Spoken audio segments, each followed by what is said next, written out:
भगवद गीता, जब ये नाम हम सुनते हैं तो क्या ख्याल आता है? एक बहुत पुराना धार्मिक ग्रंथ है ना?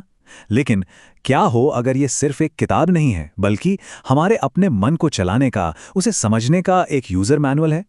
चलिए आज गीता को इसी नजरिए से समझने की कोशिश करते हैं। जिंदगी में एक मोड़ ऐसा जरूर आता है ना? जब सब कुछ धुंधला लगता है, कंफ्यूजन ही कंफ्यूजन, समझ नहीं आता कि करें तो क्या करें। गीता की कहानी पता है ठीक इसी मोड़ से शुरू होती है, और शायद यही वजह है कि यह आज भी इतनी रिलेटेबल है, इतनी जरूरी है। तो देखिए, इसको ऐसे समझते हैं। जब हम कोई नई कॉम्प्लेक्स मशीन खरीदते हैं तो उसके साथ एक मैनुअल आता है, राइट, ताकि हम उसे ठीक से इस्तेमाल कर सकें। तो बस भगवद गीता को भी हमारे जीवन का वही ओनर्स मैनुअल समझिए। एक गाइड जो 5100 साल से भी पहले लिखी गई, ये बताने के लिए कि इस इंसानी जिंदगी नाम की मशीन को ठीक से कैसे चलाना है।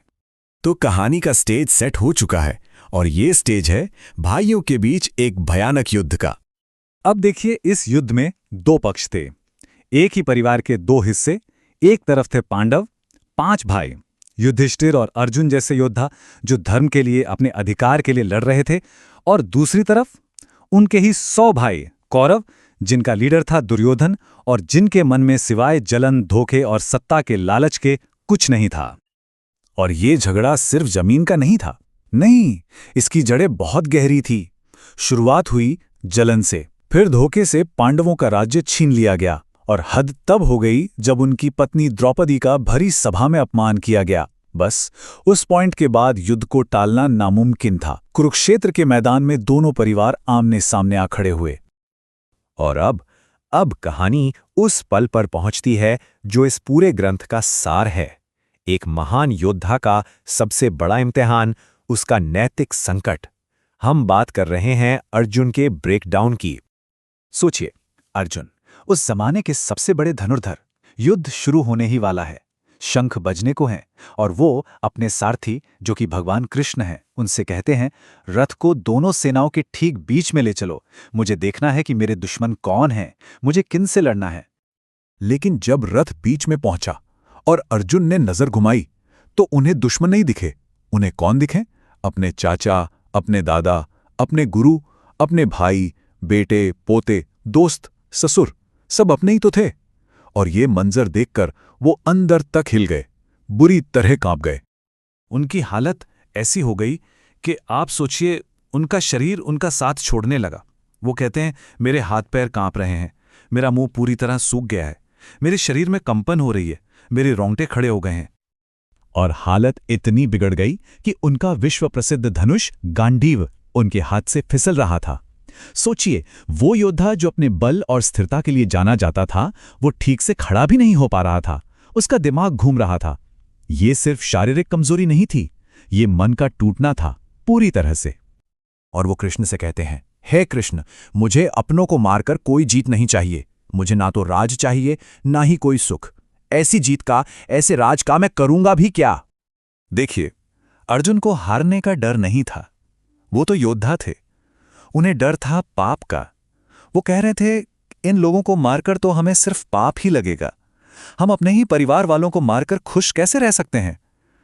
ये एक बहुत बड़ा नैतिक सवाल था।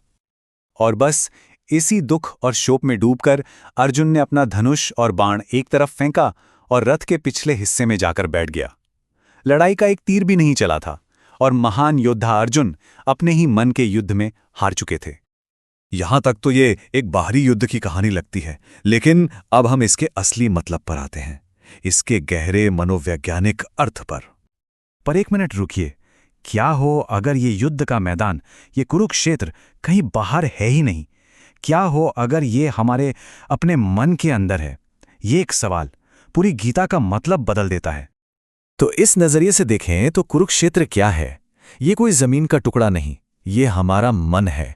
धर्म क्षेत्र, यानी वो जगह जहां सही और गलत, अच्छे और बुरे विचारों के बीच हर पल, हर सेकंड एक लड़ाई चलती रहती है। और इस लड़ाई में जो दो सेनाएं हैं, पांडव और कौरव, वो भी हमारे अंदर ही हैं। पांडव कौन है? हमारी अच्छी आदतें, हमारे अच्छे गुण, जैसे कि सच्चाई, हिम्मत, प्यार। और कौरव, वो हमारी सारी नेगेटिव टेंडेंसीज हैं, हमारा गुस्सा, हमारा लालच, हमारी जलन, हमारा अहंकार। और अर्जुन की जो हालत हुई उसे हम आज की भाषा में अर्जुन सिंड्रोम कह सकते हैं। ये क्या है? ये वो स्थिति है जब कोई इंसान अपनी भावनाओं में, अपने अटैचमेंट्स में इतना बह जाता है कि वो अपना जरूरी कर्तव्य करने से पीछे हट जाता है। मतलब पता है कि क्या सही है, लेकिन इमोशंस की वजह से वो कदम उठा नहीं पाता। तो सवाल उठता है कि अर्जुन का ये जो ब्रेक डाउन था, ये जो टूटना था, क्या ये एक बुरी चीज थी? नहीं, यहीं से तो ज्ञान का सफर शुरू होता है, और इसी को कहते हैं विषाद योग। ये बात बहुत कमाल की है। गीता का जो पहला चैप्टर है उसका नाम अर्जुन की हार या अर्जुन का दुख नहीं है, उसका नाम है अर्जुन विषाद योग। विषाद यानी दुख और योग यानी जुड़ना। मतलब अर्जुन का जो दुख था वो उसकी हार नहीं थी, वो तो पहला स्टेप था खुद को समझने की तरफ, परम ज्ञान से जुड़ने की तरफ। तो देखिए, ये 3 कदम कितने जरूरी हैं। पहला कदम अपने दुख को स्वीकार करना, अर्जुन ने यही किया। दूसरा, अपनी कन्फ्यूजन का सामना करना, ये मानना कि हाँ, मैं रास्ता भटक गया हूं। और तीसरा, ज्ञान की तलाश करना। तो ये जो विषाद की स्थिति है ना, ये आत्मज्ञान की तरफ पहला और सबसे जरूरी कदम है। ये कमजोरी नहीं, ये तो शुरुआत है।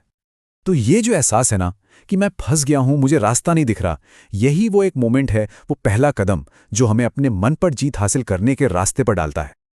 और अंत में ये सवाल हमारे लिए भी है।